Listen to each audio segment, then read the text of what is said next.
సభాధ్యక్షులు గౌరవనీయులు దేశపతి శ్రీనివాస్ గారు, ఈనాటి ముఖ్య అతిథులు, పూర్వ తెలంగాణ రాష్ట్ర సాగునీటి శాఖ మార్చులు, ఆరోగ్య శాఖ మార్చులు కూడా, అదేవిధంగా ఆర్థిక వ్యవసాయ శాఖ మార్చులు శ్రీ నిరంజన్ రెడ్డి గారు, మాజీ వ్యవసాయ శాఖ మార్చులు తెలంగాణ రాష్ట్ర ప్రభుత్వంలో, అదేవిధంగా వేదిక మీద ఉన్నటువంటి పెద్దలు ప్రకాష్ నా మిత్రుడు, చాలామంది ఉన్నారు. పేరు పేరున వారందరికీ కూడా మరొకసారి నమస్కారం. సభలో ఉన్నటువంటి పెద్దలందరికీ కూడా నమస్కారం. ఇవాళ నాకైతే చాలా ఎంతో ఆనందదాయకమైన రోజు ఇవాళ. ఎందుకంటే మా మిత్రుడు శ్రీధర్ దేశపాండే, చిరకాల మిత్రుడు, ఉద్యమ కాలం నుండి కూడా నాకు చాలా సన్నిహితంగా ఎన్నో రకాలుగా మా కృషికి దోహదపడిన ఉద్యమకారుడైనటువంటి మా శ్రీధర్ దేశపాండే ఇవాళ చాలా కీలకమైన సందర్భంలో ఈ 2 పుస్తకాలని రచించి ఆవిష్కరింపజేయడం అనేది చాలా గర్వించదగాల్సిన విషయంగా నేను భావిస్తూ ఉన్నా. ఈజ్ రియల్లీ ఆయన కాంట్రిబ్యూషన్, ముఖ్యంగా సాగునీటి రంగ చరిత్ర లోపల వారి వితరణ ఏదైతే ఉన్నదో చాలా గొప్పగా చరిత్రలో నిలిచిపోతుందని మనం దృష్టిలో పెట్టుకోవాలి. 3 తరాల ఈ ఇంజనీర్లు నిజంగా మన తెలంగాణ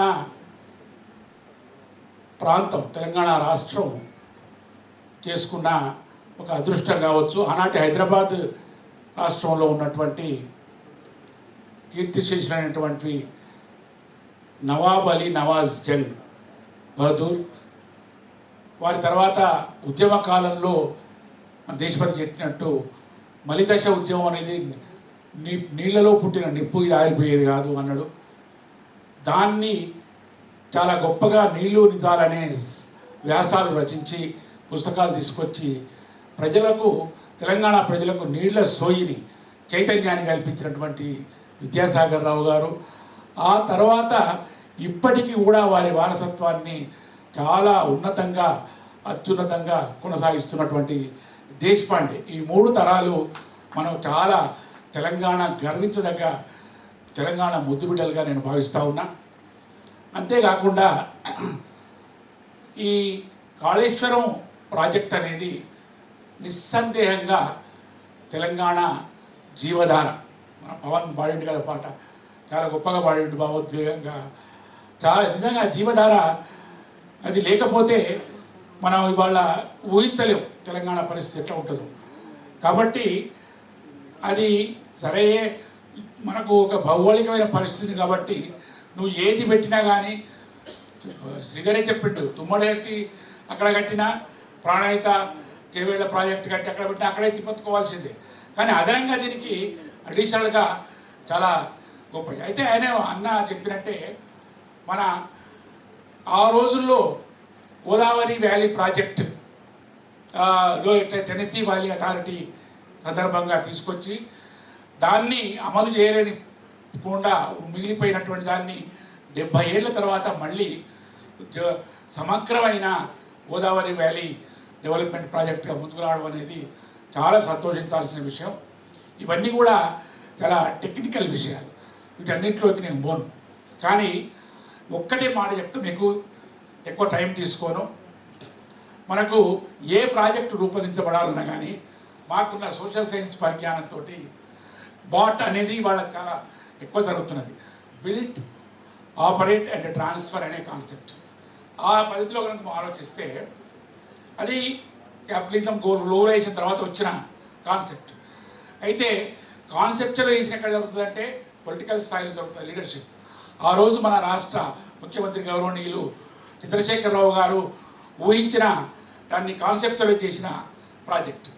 ఆ తర్వాత కన్ఫ్రంటేషన్, అది ఇక్కడ అక్కడ ఎందుకు కట్టాలి, దానివల్ల ఎన్ని లాభాలు నష్టాలున్నాయి అనేది చర్చలోకి వస్తుంది. ప్రాబ్లమ్స్ ఏమున్నాయి అనేది విమర్శలు, ప్రతి విమర్శలు ఇవన్నీ కూడా స్టడీ జరుగుతాయి. తర్వాత నెక్స్ట్ స్టేజ్లో కాంప్రమైజ్ కావాల్సి వస్తుంది.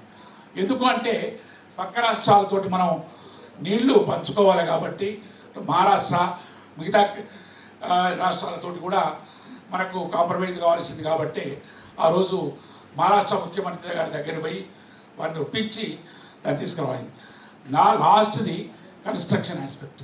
This is purely technical engineers చేయాల్సిన పని.